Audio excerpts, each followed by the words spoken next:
PSV won, Arsenal won. Hello and welcome to Gunners Daily YouTube channel, where I'm covering all the latest Arsenal news and everything that is happening around the club. And this is it for the group stage. We are now officially done with the boring part of this competition. We truly dominated our group and we are now entering into the round of 16. Hooray! I know what you're thinking. When is the draw? When is it? Well, the round of 16 draw will be held next Monday on December 18th. And the road to Wembley officially begins. Alright, now let's talk about our game against PSV Eindhoven. Those of you who watched my previous videos know that I wanted for Mikel Arteta to rest the entire first team and give some new players a chance against PSV today. And to some extent, he did that. This match was a perfect opportunity to give a chance to some other players and completely change the team. Because our situation in the group was already resolved.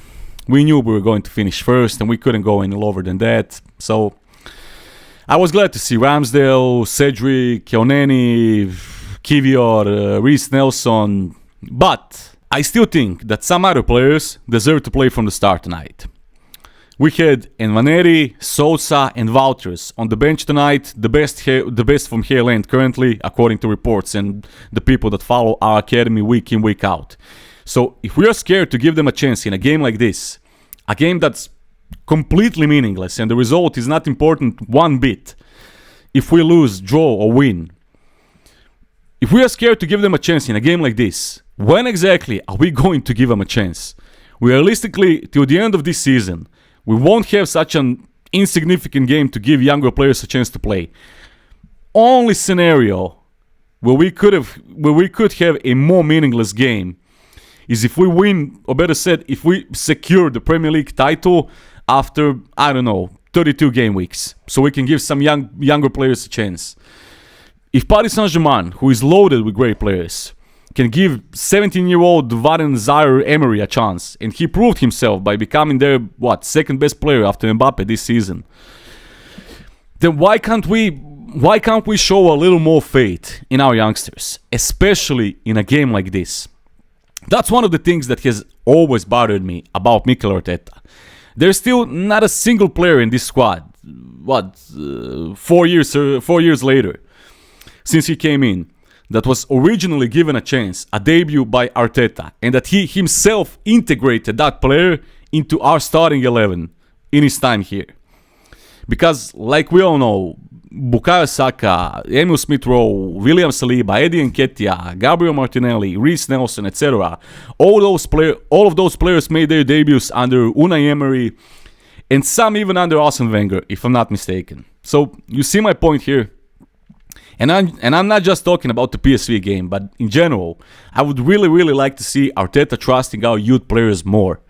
Because if you look at the current state of football, clubs around Europe, including some big European clubs like Paris Saint-Germain, Barcelona, Real Madrid, are more and more starting to give chance to their younger players. We have to understand, 18-year-old player today is different to what it was 20 years ago.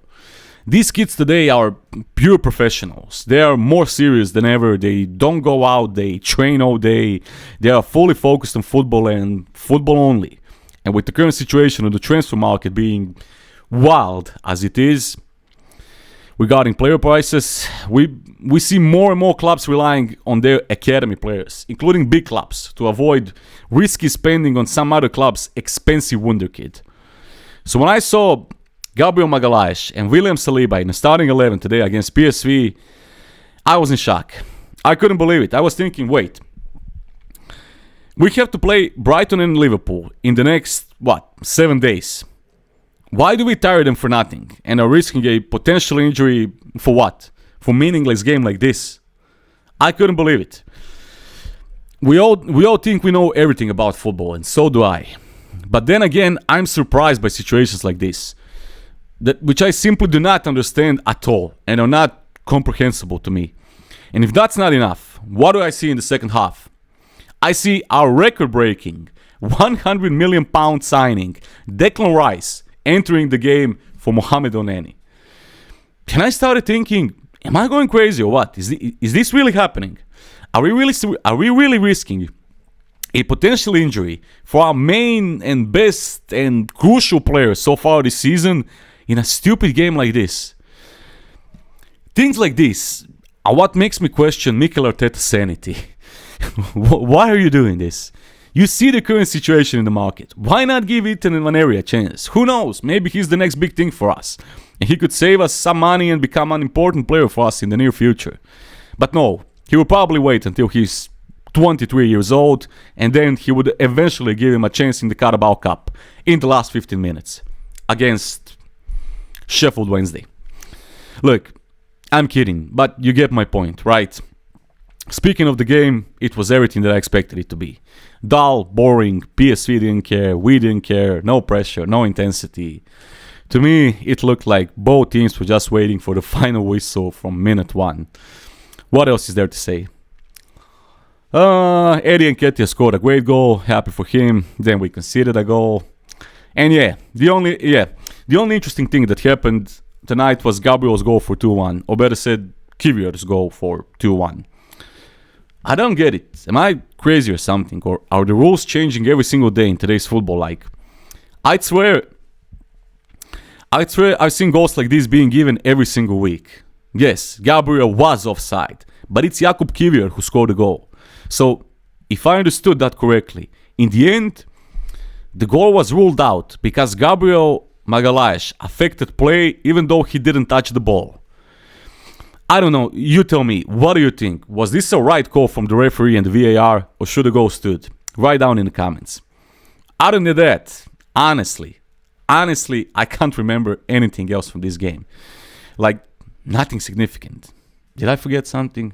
Yeah, we had a great chance at the end, in the last seconds of the match, to score a goal, but really, other than that, I think that's it. So, we are now waiting for the draw next Monday to see who is going to be our opponent in the round of 16. Any wishes? Write down. Other than that, our next game this week is Brighton and Hove Albion at the Emirates. A must-win game for us, but we'll talk about that one in the upcoming days. And before we end this video, let's just see some of your comments to see what are your thoughts on our game against PSV tonight. So, B1 says, I love our different styles to play now. No inversion today, yet we got the overload in the middle of the field. Arteta really understands the game. Jack Williams says, this group and some of the points further prove the point of how not a lot has changed between this current Champions League team and the one from 10 odd years ago. Comfortable wins at home against average teams, struggling to beat them convincingly away from home. Against the better teams like Munich and Madrid, we play like this, especially with the first team. We're knocked out instantly. And I know, you know what? I guess there's some truth in that. Even during the Arsene Wenger days. I can't lie.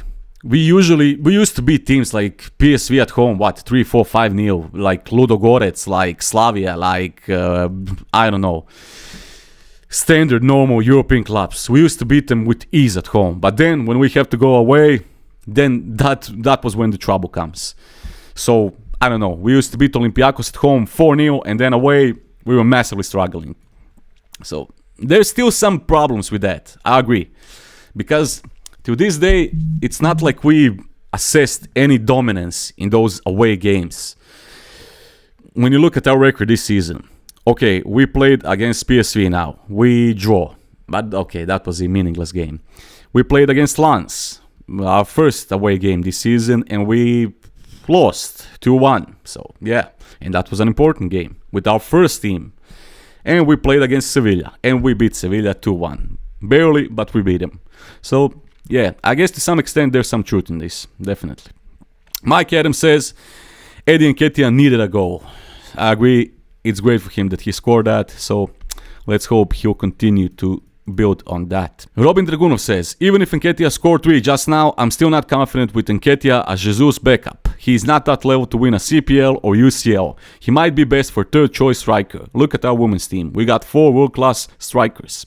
Last time we have Henri, Bergkamp, Kanu, Wiltord. Then Van Persie, Adebayor, Sanchez, Walcott, Giroud, Alba, Lacazette. So you think Nketiah is in that list level?